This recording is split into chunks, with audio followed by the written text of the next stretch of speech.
Hey guys, this is your girl Anjanette Curry with PBS Financial Coaching and Services, and I got some good news today. I got an update. I meet weekly with a webinar with some lawyers that practice with they are FCPA lawyers, which means that they help represent clients that can't get things removed off their credit report.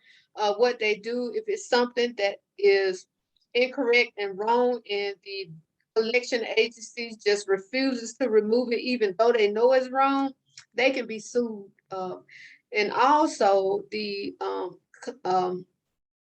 credit bureaus can be sued too. I almost went blank. The credit bureaus can be sued too, but um, they had a meeting, I think last week, but I just got a chance to actually watch it. They sent us the replay. If we can't go on live, they sent us the replay so we can rewatch it. So of course, I do credit repair. I help people repair their credit. And so I try to get in the know. I try to network with attorneys that represent clients to get things removed off their credit report or to sue collection companies that put fraudulent information and refuse to remove it. So from what I was told, there has been some changes to the Fair Debt Collection Practice Act, which is the FDCPA. When you see that, that is called Fair Debt Collection Practice Act. Effective November the 30th, 2021, this year, effective November 30th, 2021, they're changing part of their contract that with the communication partners, from what I was told. This is the calling, sending text messages, Facebook messages, direct Twitter, Instagram, and messages. Before, they could only call you, or sometimes they could email you. They passed a law to where they can send you an email. But now they actually got where they can actually call you. They can send you a text message on your phone. They can even direct message you in Facebook Messenger, Twitter, Instagram, any of your social media pages. Okay, now how does that affect you? Collection agencies wanted to do a more than just call and mail letters. Okay, they got to where they wanted to have another way of contacting you because they know you ignore the calls and they know you throw the letters in the mail. Okay, so they know a lot of people right now. Text messaging and social media is how you can get in contact with somebody. So now they say, okay, let's get this direct contact. I know they answer their text, and it shows where if you send somebody a text, it shows where they read it.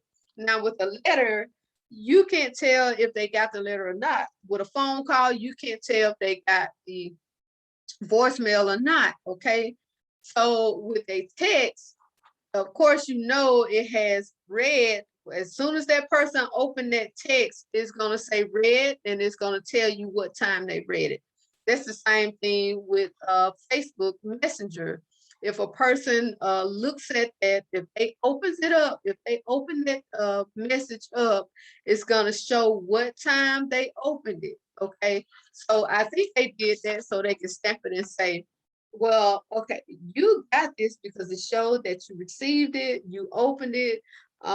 Whether you read it or not, you opened it, and you opened it at 7:30 p.m. So, but what that means is they can communicate with you through these entities. Okay, there is a limited content, what they call limited purpose message, which means that they have to create the message to where they can't give out any of your personal information. So when they send you a text, they could say, hey, this is so-and-so from blank XYZ collection agency. Please give us a call. We are trying to contact you. They can't give your account information. They can't give out the amount that you owe. They can't put any personal information like social security numbers, account numbers, anything like that in their message. So it's going to be like a broad message, they said, just to say, this is so we've been trying to contact you. Can you please give us a call? Okay. So, and then they said they can leave a precise voicemail message. They commonly say so much, but they can't include personal information, like account numbers, of amount owed, debt details, etc. They can only contact you 7 times a week per debt, which means that if you have a debt with them, they can only contact you 7 times per week, which means that they have to choose what day and what time they want to contact you each day, which means that they can contact you over 7-day span, but it has to be at a time where it's convenient. They can't contact you 10 o'clock at night or 5 o'clock in the morning. It has to be a convenient time. So now, if they do this, this is what you could do to protect yourself, okay? This is what you could do, because a lot of you guys starting November 30 are gonna, if you owe a collection agency, you are gonna start getting text messages, and you're gonna start getting messages through Messenger and some of your social media pages, and you're gonna get mad, but the court granted them right to do that. So it is within their guidelines, but they only can say so much, okay? There's a small window that they have that they can use, but if they go outside that window, they can break the law, which means that you can actually sue them, okay? So this is what was told, and I'm going to read this from what I heard, okay? It says, you can politely tell them that you prefer not to be inboxed on Messenger or text, or prefer communication by mail only. Now, they have to have one way of communicating with you. You have to give them one way that you want them to communicate with you. So it could either be by text, phone, email, however you want it. That's what you tell them. That's your form of communication. And then you be specific, okay? Be specific. If you tell them to call you or text you, you say, you know, I work through the week. You can only call me between 6 and 7 o'clock p.m. Okay. That's the only time I will be available. So you be specific and you tell them what time they can call you or what time they can text you. Okay.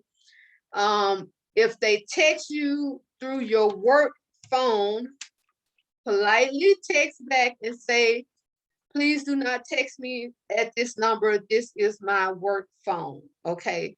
And then provide another way. Please communicate with me through mail only. Okay. Now, if they breach that, they can be sued, from what I was told. If you text them and tell them to only send you messages by mail, if they send you another text after you send that, then you can sue them. Or if you tell them that you prefer to be called at a certain time, if they go outside that specification that you give them, they can be sued. Okay. Let's see what else. It says get as detailed as you can, which means you could say, I work every day through the week. Only call me on Saturdays between the hours of 6 and 7 p.m. So you get kind of specific with that.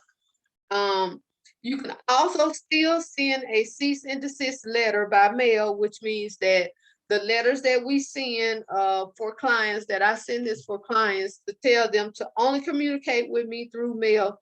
I don't want you to communicate with me any other way. Do not call me, do not text me, do not go into my messenger and text me through messenger. Only send me communication, only communicate with me through mail. Okay, now you can still do that, but you have to send a letter. You can't text that. You can't say that over the phone. You have to send a cease and desist letter. Okay, So remember that they still can't communicate.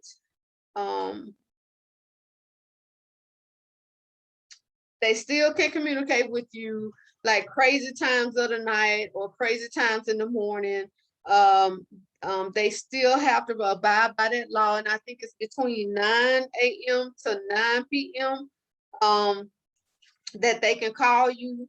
So if they go outside that scope, then they are breaking the law. Say 10 o'clock p.m., they send you a text and say, please contact us, so, or they inbox you in Messenger, they can't do that. Okay, they are breaking the law. So also they can't send emails to your work email. So if they get your work email, and if that is on your credit report, then they can't communicate with you through any kind of public entity, which means your work email is because IT goes through your email. They check your email, they read your emails. If it's a work phone, they go through your text messages and they have access to your text messages. So if your form of communication is not private, like if they call your job and it's recorded, then they can't talk to you that way. Okay. So you have to be specific with them and let them know. So I just wanted to provide this information for you guys, for some of you that don't know, and then you start getting those texts and inboxes through Facebook, and you're like, what in the world, can they actually do this? Yes, they can, but you have rights. You just, communicate back and say, I prefer you not to contact me here on Messenger. Can you please communicate with me through mail? Okay, in mail only. Send a cease and desist letter to let them know that you wish not to be communicated by phone, text, or social media entities, to actually communicate with you through mail only. So you have to send that now. You have to mail that off to them to let them know to only communicate you through that way. So I hope this helped, guys. I hope I gave you some information to kind of put you in the know. For those of you that are trying to fix your own credit, for those of you that are going through the struggle, man, with these collection agencies, don't get intimidated. If they call you 24/7, send that cease and desist letter so they can stop calling you. Okay, it worked. I've done that for several clients and they thank me. It's nothing like having a free phone call, or you getting ready to call somebody, next thing you know it's a collection agency because you clicked the phone while they were trying to call, and you're talking, you're going hello, and it's a collection agency on the phone, and then you try to hurry up and hang up. But let me know if this is something that you can use. Again, share this with anybody that you know. You still have rights, even though they change the rules to the game, and they can still contact you, but you do have rights. Just use your rights, send that cease and desist letter, and this will be behind you. Okay.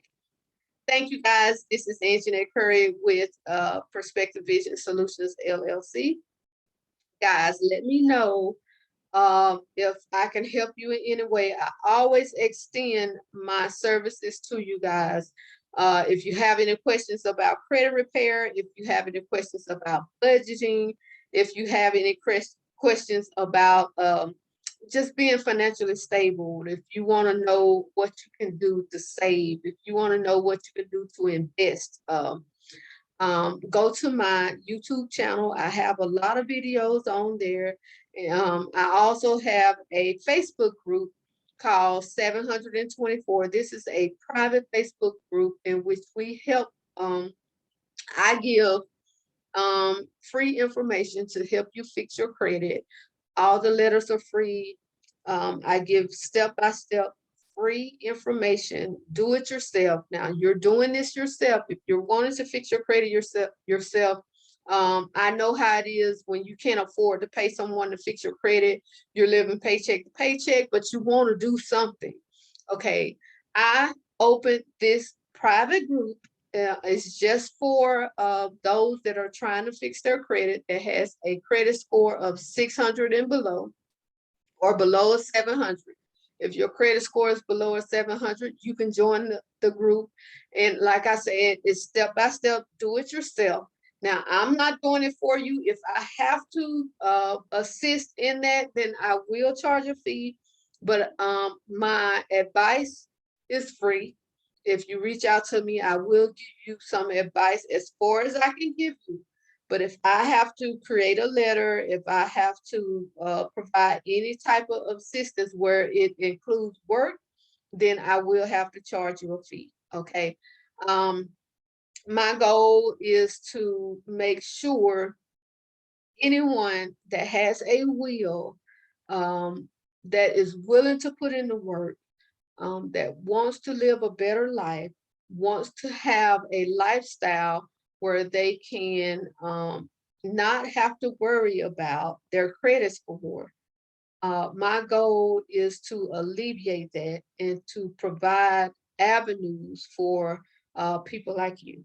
Okay. So thank you guys for listening to me tonight. Don't forget to share this with anybody that you know. Like, hit that like button and hit the subscribe button. So next time I do a video, you will be notified to watch it. All right. Thank you guys. Peace out. Have a nice evening.